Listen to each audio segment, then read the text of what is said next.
Hi friends, ഇന്ന് നമ്മൾ ഉണ്ടാക്കുന്നത് പോർക്ക് വെച്ചിട്ടുള്ള ഒരു വിഭവമാണ്. അത് ഞാൻ തായ് രീതിയിലാണ് ഉണ്ടാക്കിയിരിക്കുന്നത്. വളരെ സ്പൈസി ആയിട്ടുള്ള എന്നാൽ ഈസി ആയിട്ടുള്ള ഒരു റെസിപ്പിയാണ് ഈ പോർക്ക് വിഭവം. അപ്പോൾ നമുക്ക് പെട്ടെന്ന് തന്നെ ഇതെങ്ങനെയാണ് ഉണ്ടാക്കിയിരിക്കുന്നതെന്ന് നോക്കാം. അപ്പോൾ ആദ്യം ഒരു പാൻ എടുക്കുക. അതിലേക്ക് നമ്മൾ ഏതെങ്കിലും തരം റിഫൈൻഡ് ഓയിൽ ഒഴിക്കുക, വെളിച്ചെണ്ണ ഒഴിക്കരുത്. അതിലേക്ക് വളരെ കനം കുറച്ച് മുറിച്ചെടുത്തിട്ടുള്ള പോർക്ക് ചേർത്ത് കൊടുക്കുക. കണ്ടോ, ഇതേ രീതിയിൽ അത്രയ്ക്കും കനം കുറച്ച് എടുക്കണം. ഇതിപ്പോൾ 250 ഗ്രാമാണ് ഞാൻ എടുത്തിരിക്കുന്നത്. നമുക്ക് ആ ഓയിലിൽ ചെറുതായിട്ടൊന്നിങ്ങനെ ഷാലോ ഫ്രൈ ചെയ്തെടുക്കണം. അതായത് പോർക്കിൽ നിന്ന് വെള്ളം ഇറങ്ങി വന്നിട്ട് അതിങ്ങനെ വറ്റിയിട്ട് എണ്ണ ഒന്ന് തെളിഞ്ഞു വരും. പോർക്ക് മൊരിഞ്ഞു വരില്ല, പക്ഷെ എന്നാലും പോർക്ക് ചെറുതായിട്ടൊന്ന് ഫ്രൈ ആവുന്ന പാകത്തിൽ നമുക്കിത് കോരി മാറ്റി എടുക്കാം. ഇത് നമ്മൾ വേറെ ഓയിൽ ഒഴിക്കേണ്ട ആവശ്യമില്ല. ഇതേ ഓയിലിലേക്ക് തന്നെ നമ്മൾ ലെമൺ ഗ്രാസ് ചേർത്ത് കൊടുക്കുക. ലെമൺ ഗ്രാസ് ഇല്ലാത്തവർക്ക് അവസാനം ലെമൺ സെസ്റ്റ് ചേർത്ത് കൊടുക്കുക കേട്ടോ. ഇപ്പോൾ നമ്മുടെ കയ്യിലുള്ളത് കൊണ്ട് നമ്മൾ ലെമൺ ഗ്രാസ് ചേർത്തു. ഇനി അതിലേക്ക് നമുക്ക് 30 അല്ലി വെളുത്തുള്ളി ചെറുതാക്കി അരിഞ്ഞെടുത്തത്, നീളത്തിൽ അരിഞ്ഞെടുത്തത് ചേർത്ത് കൊടുക്കുക. ഇതൊന്നും നന്നായി മൊരിഞ്ഞ് വരണ്ട, എന്നാലും അതിൻ്റെ പച്ചമണം ഒന്ന് മാറണം, അതുവരെ വഴറ്റി കൊടുക്കുക. പിന്നെ നമ്മൾ ഇഞ്ചിയും മാങ്ങ ഇഞ്ചിയും കാന്താരി മുളകും. മാങ്ങ ഇഞ്ചി കിട്ടിയില്ലെങ്കിൽ കുഴപ്പമില്ല, കിട്ടിയെങ്കിൽ ചേർക്കുക. അപ്പോൾ ഇഞ്ചി കുറച്ചും കൂടെ കൂടുതൽ ചേർത്ത് കൊടുക്കുക.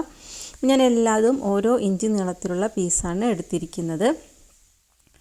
അപ്പോൾ നിങ്ങൾ ഇഞ്ചി കിട്ടിയില്ലെങ്കിൽ മാങ്ങ ഇഞ്ചി കിട്ടിയില്ലെങ്കിൽ ഇഞ്ചി 2 ഇഞ്ച് നീളത്തിലുള്ള കഷ്ണം എടുക്കുക കേട്ടോ. അല്ലെങ്കിൽ ഓരോ ഇഞ്ച് നീളത്തിലുള്ള കഷ്ണം എടുക്കുക. ഒരു 10 കാന്താരി മുളകും ചേർത്ത് കൊടുക്കുക.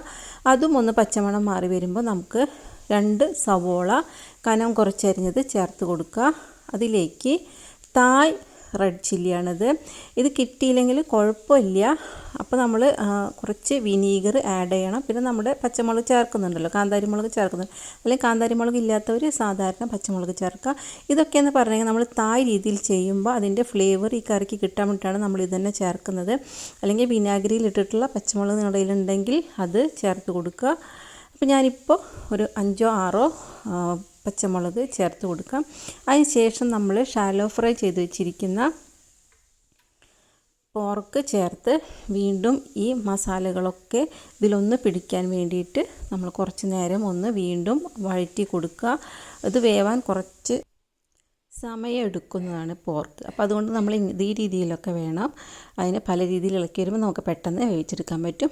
എന്നിട്ട് നമ്മൾ അതിലേക്ക് പോർക്ക് ബാക്കി വേവാൻ വേണ്ടിയിട്ട് 1 കപ്പ് വെള്ളം ഒഴിച്ച് കൊടുക്കുക. ഉപ്പ് ചേർത്ത് കൊടുക്കുക. ഉപ്പ് ചേർക്കുമ്പോൾ സൂക്ഷിക്കണം, നമ്മളിനി ഒരുപാട് സോസുകൾ ചേർക്കാനുള്ളതാണ്. ആദ്യം കുറച്ച് ഉപ്പ് ചേർക്കുക, അതിന് ശേഷം പിന്നെ നമ്മൾ സോസുകൾ ചേർത്തിട്ട് വേണമെങ്കിൽ ചേർത്ത് കൊടുക്കാം. ഇനി ഇത് കുറച്ച് നേരം മൂടി വെച്ച് വേവിക്കാം. വെന്തതിന് ശേഷം നമുക്ക് ബാക്കി ഇൻഗ്രീഡിയൻസ് ചേർക്കാം. ബാക്കി ഇൻഗ്രീഡിയൻസ് വേവുന്നതിന് മുമ്പ് ചേർത്താൽ ശരിയാവില്ല.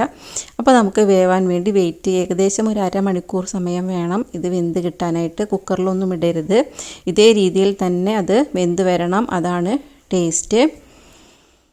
ഇപ്പോൾ നമ്മുടെ പോർക്കെല്ലാം വെന്തിട്ടുണ്ട്. ഇനി നമുക്കിതിലേക്ക് സോസുകൾ ഓരോന്നായി ചേർത്ത് കൊടുക്കാം.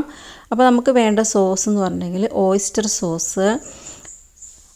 സോസ് നമുക്ക് 1 ടേബിൾ സ്പൂൺ ചേർത്ത് കൊടുക്കണം. 1 ടേബിൾ സ്പൂണിൽ കൂടണ്ട ഈ 250 ഗ്രാം പോർക്കിന് കേട്ടോ.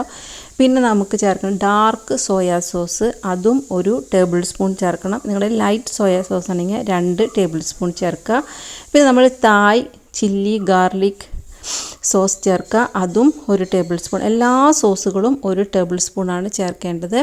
പക്ഷേ നമ്മൾ ഫിഷ് സോസ് ചേർക്കുന്നുണ്ട്. ഫിഷ് സോസ് നമുക്ക് 2 ടീസ്പൂൺ ചേർത്ത് കൊടുത്താൽ മതി. അത് കൂടിയിട്ടുണ്ടെങ്കിൽ അതിൻ്റെ ഫ്ലേവർ ഇങ്ങനെ മുന്നിൽ വരും, അതത്ര രുചിയുണ്ടായിരിക്കില്ല. അപ്പോൾ അത് നിങ്ങൾ ശ്രദ്ധിക്കണം. ഈ സോസുകളെല്ലാം ഇതിൽ ചേർക്കണം നിർബന്ധം കേട്ടോ. അപ്പോൾ നിങ്ങൾക്ക് ചിലപ്പോൾ ഉണ്ടാക്കാൻ ഈ സോസുകൾ ഉണ്ടായിരിക്കില്ല. അപ്പോൾ കിട്ടുന്നവർ ചെയ്ത് നോക്കുക കേട്ടോ. പിന്നെ നമ്മൾ ചില്ലി ഫ്ലേക്സ് 1 ടീസ്പൂൺ നിറച്ചും ചേർത്ത് കൊടുക്കുക. ഇത് അത്യാവശ്യം നല്ല സ്പൈസി ആയിട്ടുള്ളതാട്ടോ ഈ വിഭവം. അപ്പോൾ നിങ്ങൾ എരിവൊക്കെ ചേർക്കുമ്പോൾ സൂക്ഷിക്കുക, അധികം പറ്റില്ലാത്തവർ.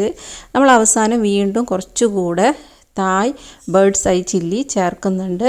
പിന്നെ നമ്മൾ ചേർക്കുന്നത് ബേസിൽ ലീവ്സ്, ഇത് ലെമൺ സെൻറ്റഡ് ലീവ്സ് എന്നാണ് പറയുക. നല്ല ചെറുനാരങ്ങേൻ്റെ ഫ്ലേവർ ഉള്ളതാണ്.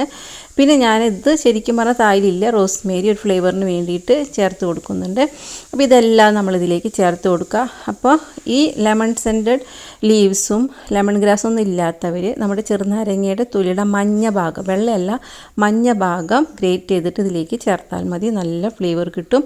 അവസാനം നമുക്ക് കുറച്ച് ചെറുനാരങ്ങ നീര് കൂടെ ചേർത്ത് കൊടുത്താൽ നമ്മുടെ വിഭവം റെഡിയായി. ഇത് ഒന്നങ്ങനെ കടിക്കാൻ വേണ്ടിയിട്ടാട്ടോ. നല്ല എരിവായിരിക്കും, എന്നാലും നല്ല ടേസ്റ്റാണ്, നല്ല സ്പൈസിയാണ്, നല്ല ടേസ്റ്റ് ആയിട്ടുള്ള നല്ലൊരു വിഭവമാണിത്. അപ്പോൾ എല്ലാവരും ട്രൈ ചെയ്യുക.